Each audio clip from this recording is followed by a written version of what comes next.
Good morning, world. Good morning, world. Well, here we are in the beautiful month of June, and you know what that means? We have kids graduating from high school, kids graduating from college. I thought it meant pride. No, Mike, we'll do a video about that later. Graduating from high school, graduating from college, and that means they're going to get that part-time job.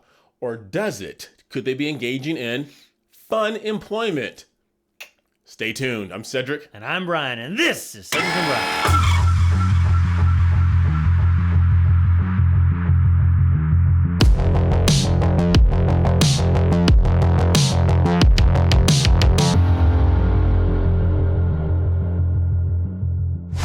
Funemployment, huh, Cedric? Yes, Funemployment. You know, I was going to come out too late because everyone's going to forget our birthday. My birthday was June 3rd.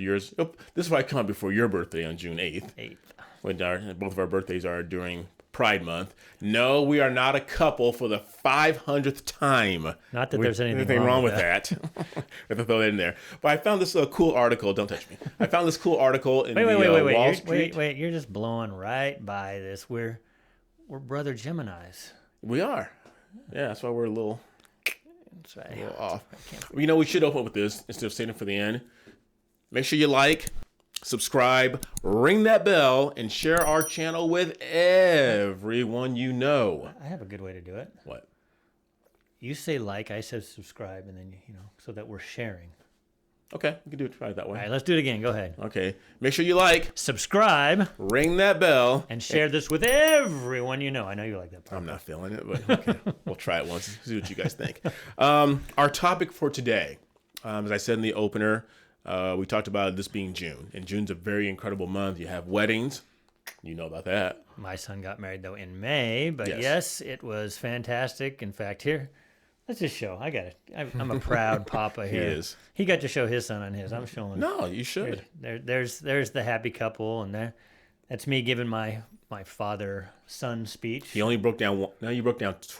I broke down one and a half. But then when her father gave his, I broke down again. I lost it. His made me proud too. You know, it's. Yes. Anyway, I just thought I'd bring that up because that's my first getting born right there. Yeah, your son's an incredible young man. I don't know where in the hell he got that from, but he's an incredible young man. Yeah. But so we're going to talk about fun employment. Okay. Is that what it's called? Fun employment? Yes. Oh, fun employment. I thought you said I was going to run with fun this. Employment. I don't know. Fun employment. Go ahead. And I guess I'll drink. Do what you do best. We have kids that are graduating from high school. They're graduating from college. And if you're like us, if you're like Brian and I, my very first job was, in 8th grade, I was a gopher, a grunt for this guy at our church who owned a construction company. And so I was very good at demolishing, doing demo work. I could tear stuff up. Was he white? Then yes, he was. It didn't matter. He treated me very fairly, treated me well. And so I would go pick up nails and grab tools, but I was working right away. Yeah. And then during high school. So he paid you? He paid me. Okay. Yes, I was compensated, but I was working. This new term, let's get into fun employment. What it means is... You got to bring yours up. Can I bring mine up? Yes. So through college, I worked for moving companies. Okay. Yeah. Did you work during high school? I did work a little bit during high school, but I did the moving companies when I was away at college. Right. And to save up because it was good money. But I liked it. I was making money. You're making money. Yeah. Yeah. And I had to buy my own first car, so I had to make money to buy my car. What was your first car? A Toyota Corolla. Nice. And I totaled it. Oh, wow. All $600 of it, huh? It was $1,200, by the way. Ooh, but they gave me $14 for it when they reevaluated it. So I actually made money on my crash. But don't do that at home. It doesn't happen. Well, that was back in the day when they just kind of gave you the check and trusted you to do the right thing with it. Yeah. But what is fun employment? I wrote it down here real quick. It's a period of time when individuals decide to enjoy the free time that comes with being unemployed until they find a new job. Now, back in our day, we call that being unemployed. And where did I get this from? I got this from a lady by the name of Susie Welch, and she's a correspondent for the Wall Street Journal. And she also teaches college students. And this is what she says. She said, with graduation looming and summer almost upon us, when my students started throwing around the term fun employment. I thought, well, I must be mishearing her because she put the words fun and unemployment together, and I literally screamed. I was like, what? Stop! And the whole class burst into laughter, and they're like, yeah, fun employment, like unemployment when you make it fun and you just sort of do it between jobs. In class and then afterward, they threw out all sorts of ways, going to a vegan sanctuary in Madrid for a few months. Vegan sanctuary. Mountain climbing in Peru. Volunteering with refugees in Greece for 5 hours a day in return for room and board. Attending Burning Man and then taking some quality time to recover. Who's paying for all this fun that these unemployed people are having? I think a lot of that money comes from grants and scholarships that are supposed to be used for school. He's not white. He doesn't realize that we don't get those grants and stuff. So that's right. It comes from our parents. I forgot. Sorry. I assume. All those Burning Man white kids are just spending their parents' money. Yes. But how many of you guys got that credit card in the mail when you didn't have a pot to beep in? Oh, yeah. And you get... To the kids, that was just free money. So I'll use this. I'll jack up I'll go travel around the country. What is that, 10, 15 grand? But there are people out there who you were in your 20s. You did that trip backpacking across Europe, whatever, and you're still paying for it today. That's all right. I bet some of them are doing it off of their loans. I bet they got student loans. They do have loans because guess what? They don't have to pay the loans back, this Gen Z. This is all about the Gen Zs, by the way. Yes. He didn't mention that. Yes. So they had like 10 things about... And this is going to be weird. There's 10 things that they listed. Like, what are these kids doing during their fun employment time? Unemployment time. It's called Funemployment. A hobby, develop unique skills, finish your to-do list, reflect and write, volunteer, begin an exercise routine, attend a retreat, consider going back to school and get more loans. Yeah, exactly. That's the best way to do it. Travel, learn a new language. Now, if you're keeping score at home, I listed off 10 things. Brian and I are old enough to remember that those 10 things, we did those things while we were working. Yeah, go one at a time again. What's the first one? A hobby. You can do hobby anytime. Okay, next. Develop a unique skill. They didn't go into a lot of detail about unique skill because hobby and unique skill are kind of one and the same. Finish your to-do list. Oh my God, to-do list. These are kids. These are 21-year-olds. Right. To-do list. It sounds like they have, what do they have, bucket list at 21? All right, next. Reflect and write. We call it journaling. Reflect and write. Which I strongly encourage that. You can't work and do that at the same time. I strongly encourage that. That's part of your morning routine. You wake up and you reflect. You write if you're reading something. You do that before or after you're at work. Yeah. Volunteer. I'll give that one to them. If they're going to volunteer, that good on them. At least they're doing something for somebody else. Right. Absolutely. But then you know what they're going to get clapped back for? People say, well, they should get paid for it. There shouldn't be any volunteer stuff. Your time is valuable. Yeah, but then you're learning and that's one thing we're losing out with these kids. You learn the intrinsic value of helping someone out without being compensated Again, for it. people like us do that on weekends. We volunteer when we're not at work, but we're still working. Right. What's the next one? Begin an exercise routine. Oh my God. Because heaven forbid you can't exercise and work at the same time. You got to do one or the these other. kids want literally an 8-hour work week. They can't exercise in between, the not days. Okay, what's next? Number 7 was attend a retreat or a workshop. Again, that's a retirement thing. Next. Consider going back to school because that's like the safe place to do when things are a little too tough in the workplace. It's like, I'll go back to school. It's safe there. Then you keep doing it. So you get your master's, your PhD, and then guess what? You just become a professor and you never grow up. Well, I think you struck a nerve with something. He didn't mean that. Yes, go ahead. Travel. Again, you save money so you can travel. You don't travel off of your parents' expense. My daughter did that, but my daughter turned that hobby into a job. Yeah. She's now a flight attendant for Delta because she's like, what can I do where I can just spend the bulk of my time traveling? She goes, I'll be a flight attendant. You know what my traveling was when I was that age? My beat-up Corolla. So you went from Costa Mesa down to Huntington Beach? Well, you just drive as far as you can before the thing breaks down. That's travel. These kids are, flying on jets and polluting the air with their CO2 and then complaining about it. Yes. We sound like those old farts at Sesame Street. But this whole at the movie theater. Because I saw the lady who was talking about it on the news, and she's like justifying the whole thing. But they never asked the question, because news doesn't do this. They never asked the question, where are the kids getting the money to do these 10 things? Right. And the answer is either your tax dollars because they took loans and they didn't pay them back, or they're just living off their parents' dime, and their parents are what? Working so that these kids can do it. Yeah. And the last one was learn a new language.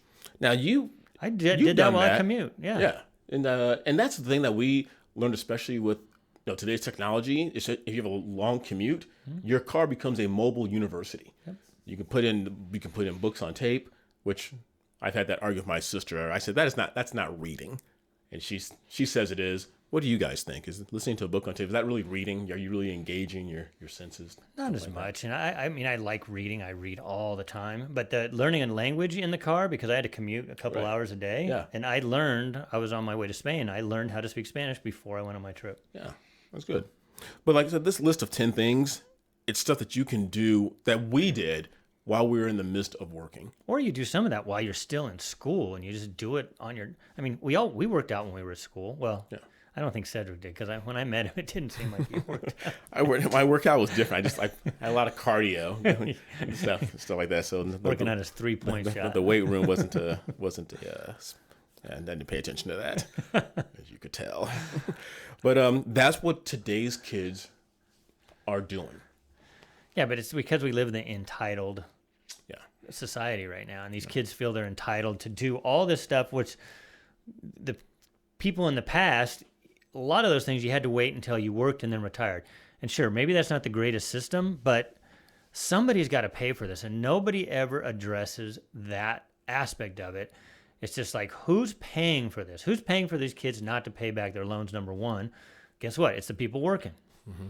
Yeah. I mean, it's great if these kids come from, like, let's say these were all, I don't know where she teaches. Maybe she teaches at like a Harvard or something, where these parents are multimillionaires anyway. Right. And then they just pay for their kids to be lazy. That's fine. Right. But, if you're talking about the average student at the average state college, somebody's got to pay for this. Right. So now, the reason I bring this up. I sound bitter. No, you're not. I mean, I sound a little bitter. I think we're just coming from, and this is what Susie Welch goes on to say. I worked hard in college. And I'm glad you brought this up. She says, I generally don't try to talk my students out of their values. They've come to them the same way my generation did ours. Life experience. Gen Z is known limited, read no economic or geopolitical stability. And because of social media, their view of the world is both more intimate and more vast than I can fully understand. In 1 minute, they can bounce between a romantic crisis playing out on Instagram and Twitter, posts of a school shooting. When they look up, they see artificial intelligence, which Warren Buffett recently likened to the atomic bomb, hurtling towards them. Oh, that's scary. But we all adapted. We adapted to the industrial age. We adapted to the information age. We'll adapt to the AI age. I mean, I know that there's going to be less employment because robots and stuff are going to do a lot of the work, but you still find a way to have purpose and stay busy, because if you don't have purpose, that's why a lot of these kids and why suicide rates are up, is because they don't have purpose. And again, this is in our society, and I'm sure Cedric will agree with this, these kids don't really have a faith in anything anymore. They don't have a religious faith. They don't have faith in adults. They think global warming's a thing that's going to destroy the planet anyway. So they don't think there's any future, which is professors like this are probably teaching them. So, why should they care what happens in the future? But guess what? What was it? Al Gore, the world's going to end in 12 years. And guess what? It's still here. These kids are hearing the same thing. The world's going to end in 12 years. What does it matter? Well, what are they going to do on year 13 when the world's the same as it has been? Right. If the kid doesn't want to work, I don't think it's healthy for them, because, again, if you don't have some type of purpose, then you're not going to be a happy person. Right. And these people, and a lot of parents think, I just want my child to be happy, and they're very happy playing video games. That's not going to fulfill them. Right. And it's just sad that now they have a term for it. Like, there's a term for everything now. Funemployment, basically fun unemployment. It's not going to contribute to themselves. It's not going to contribute to society. Boy, Cedric, I let you pick the topics, and it pisses me off. I know, I'm sorry. Actually, I get joy out of that, to be honest with you. What do you guys think? Like I said, we're in the month of June right now. Some of you have already had your high school and college graduations. Some of them are coming up.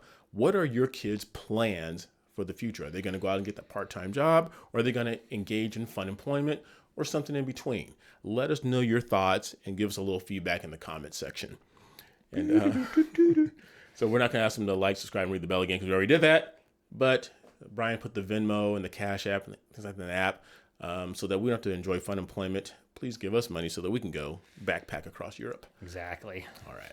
Hope you guys enjoyed that. Hope you have an incredible start to your summer. Until next time, I'm Cedric. I'm Brian. We'll see you later.